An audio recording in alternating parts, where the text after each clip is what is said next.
Seems like it's seen better days. The Lumnious engine promised a great deal 10 years ago, but time and tide waits for no man, and in 2023 it was placed in the spotlight as a PlayStation 5 and PC exclusive.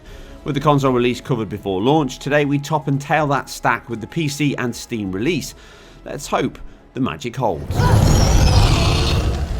So, the first big question is, how much more does this game scale over the PlayStation 5? Well, surprisingly, not that much. Based on the actual options in the PC menu, there's quite a lot. VRS, although that doesn't really appear to work, dynamic resolution scaling, in addition to 3 types of reconstruction technique, DLSS 2, FSR 2, and Intel's XeSS, although only FSR 2 runs across multiple platforms, the other 2 are exclusive to the relevant GPU vendors.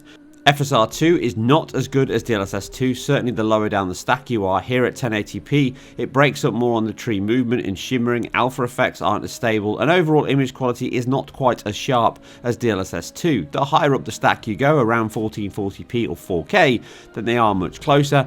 No matter what card you have, if you are targeting close to 4K, you're going to need a reconstruction technique to get anywhere close to 60 FPS. And even on high-end cards, you need it just to achieve 1080p. The Steam Deck needs it just to achieve 720, and the RTX 2070, overclocked here, still needs it to achieve 1080p. And even then, lock 60 FPS is not guaranteed. This is my home. You live in a bar? Above. I like you more and more. So about that food? Now, beyond the wealth of reconstruction and DRS options the game offers, it also has a good selection of graphical and engine options to help it scale. One area that is welcome, just like Capcom's RE engine, is it gives you a dynamic view of the VRAM being used with all your selected options. Important, as even without ray tracing enabled, the game demands a huge amount of VRAM and system RAM, but more on that later. Textures and model memory are specific options and can impact the game's demands and visual quality. The model memory is key for lower level PCs such as the Steam Deck, and the engine detects the RAM available and can lock this option, such as the Steam Deck, where it limits it to low, but you still have the option to change the texture memory. Now, the lowering of this model memory reduces world geometry on pretty much everything aside characters, it seems, and that makes sense. 16GB of total RAM available in the Steam Deck, split between system and VRAM. I'm moving to the top of the stack here in my AMD powered RX 6800 machine, which has 16GB of VRAM alone, partnered with a 4.8 GHz Zen 3 5600X 6-core 12-thread, fitted with a PCIe 4 motherboard, 32GB of DDR4 RAM, and a 3.2GB per second NVMe SSD, all well within the recommended settings of the game itself. Safe to say that this is over and above the PlayStation 5 paper specs in most areas, pushing over 16 teraflops performance, as much as that may mean. The rest of the settings cover things like shadows, ambient occlusion, reflections, volumetric, clouds, fog, and model detail along with textures. And these tend to fall into 3 options: low, standard, and high. And the PlayStation 5 can move some of these around based on the chosen mode, along with the resolution targets. This was all covered in the previous video. With the quality mode on PlayStation 5, we see most of these set to the same as the PC's high setting. This includes shadows, screen space, ambient occlusion, which is actually closest to standard, reflections, fog, and clouds. The model detail is also set to standard, as you can see on screen here. Now, I cannot confirm, but I also assume textures are set to high. On this GPU with 16GB of VRAM, I can exceed this and set textures to ultra, which is what the setting the team targeted based on their own developer blog. Now, the quality mode on PlayStation 5 targets 4K using FSR and can scale down to 1920 by 1080. Taking the PlayStation 5 modes and comparing, quality mode on PlayStation 5 runs ambient occlusion models on standard, shadows on high. Ray tracing pushes ambient occlusion up to high and ray trace shadows. It reduces model quality down to low, the same as performance, which also now pushes down ambient occlusion to somewhere below standard but above off. All other options appear to be on or standard aside cloud and fogs, which appears to be high across all 3 modes. Other than this, the only consistency is shadows always remain at high, from performance to ray tracing mode. The other area to discuss is ray trace ambient occlusion only seems to work in cutscenes and makes absolutely no difference on PC and PS5 alike in gameplay.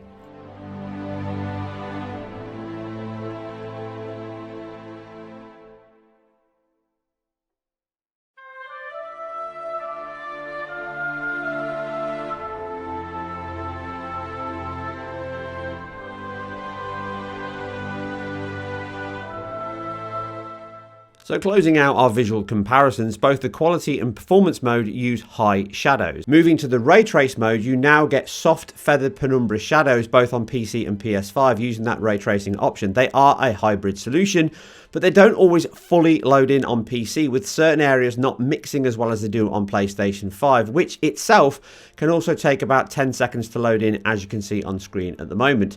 This generally backs up the fact that there are a few issues both on PS5 and PC, and this engine was designed first and foremost to be a DirectX 11 and 12 title, so therefore the engine fully supports Windows, and some of these issues carry over from PS5 to PC, such as the ambient occlusion not working fully outside of cutscenes, and the ray trace shadows not always loading in fully on PC in certain areas. Now, before we get into performance, there's one area I need to discuss, and that is the memory allocations in this title. There's certainly areas here for improvement. It demands a huge amount of heaps both from model and texture RAM, which is why you have to change it in the menu, and then it will restart the renderer. This means that unless you have a 16GB or possibly 12GB card, you will never achieve the same visual quality as the PlayStation 5, which itself could have some late bitmap loading, as I covered in my previous review. It has been designed around the PS5's architecture and SSD demands, which means when you're moving the camera, it is dynamically filling RAM as needed. On PC, this isn't demanding it from the SSD. It allocates a fixed heap of both model memory and texture memory, and when you change this on the PC, you have to reload the game. It's actually filling up a huge chunk on your system RAM. The game can actually use around 11.5GB of system RAM alone, along with an additional 10.5GB on my RX 6800 here.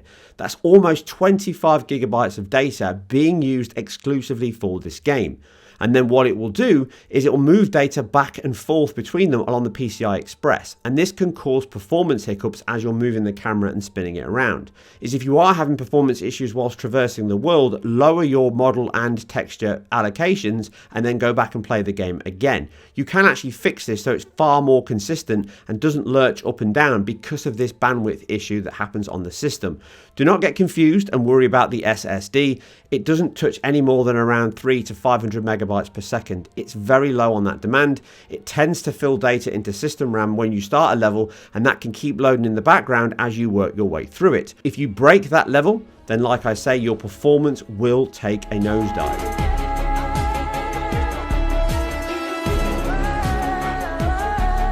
So taking the top step in my RX 6800 paired with a 5600X, we set the resolution to 1800p as a base, and using FSR2 balance, which means a resolution of just under 1080p, the result is an image quality and performance rate that is surprisingly close to the PlayStation 5 in its quality mode, albeit only fully tested with a 120Hz TV output.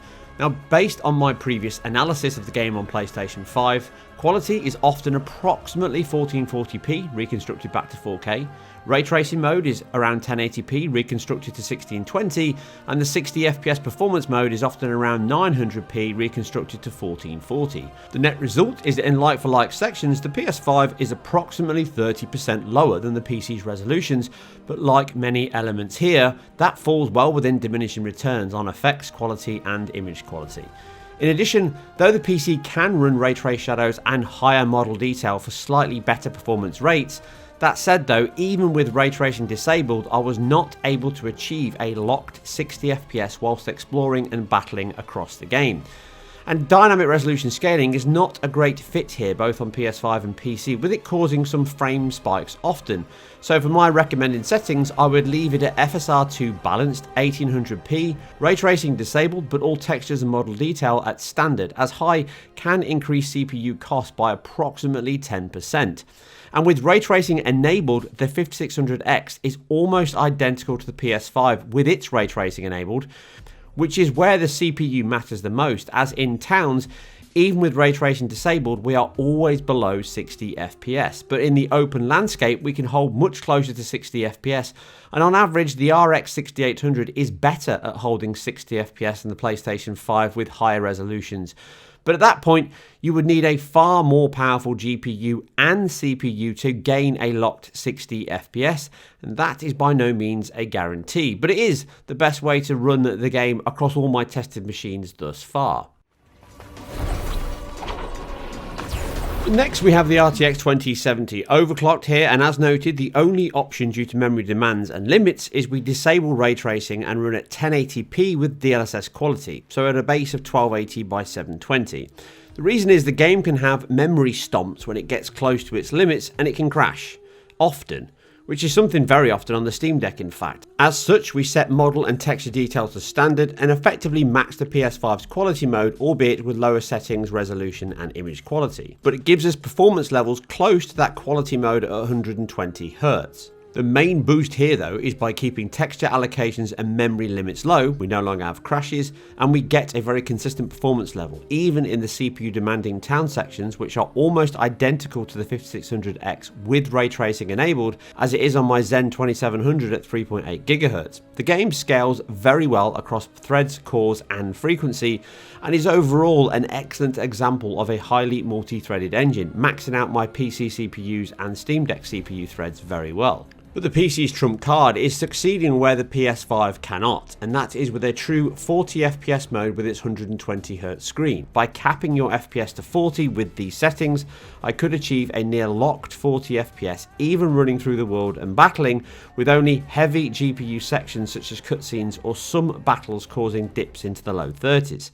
As such, my recommended settings are, as you can see on screen, with a lock to 40 FPS, which even if you do not have a 120Hz screen, may actually still be the most consistent way to play.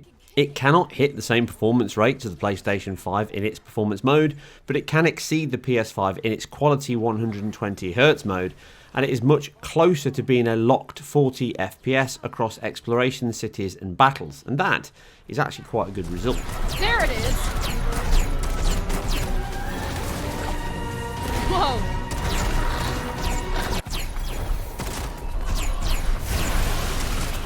Yeah. Oh, damn! We got this! Now's your chance. On it! And it brings us to the final piece in the puzzle, the Steam Deck, which does actually a pretty decent job of running this current generation title, which should only be running on PC and PS5 pretty well. My Steam Deck does have an SSD, 2.1 gigabytes per second, but really that isn't the main issue here. The main issue is generally across every format, including PS5, it's still in that optimization stage, and therefore, with all the memory restrictions and issues I've just mentioned, and lowering all settings down to the lowest possible, FSR2 set to quality at 720p, it still will crash quite often. On top of this, you'll have an image quality that just isn't fit for purpose on a large screen TV. It's perfect in your hand, and that is likely where most will play it, with a cap to 30 FPS because it can fluctuate up to 60, but is generally somewhere around or below 30 FPS in action.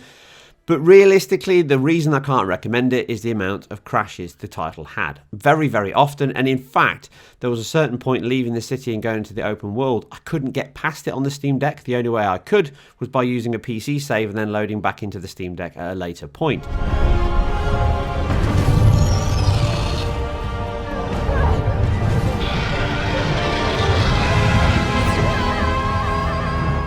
And to summarise, Forspoken is very similar to my view on the PlayStation 5 version. It is a good looking title with a lot of great elements, details and assets across the board, but the demands on the hardware to achieve a good level certainly don't match the quality delivered, and even then on the very best hardware, it never blows you away. It has too many issues in terms of gameplay, performance and demands on VRAM and GPU to just feel like it needs a few more months in the oven. And in summary, it feels like a beta. Too many issues on PS5 and PC, textures not loading in, crashing, and too many areas of optimization that just need a few more months to get right. And the overall quality of the title, although good, is never great. And actually, even though it's a 2023 release, it feels a lot older than its years.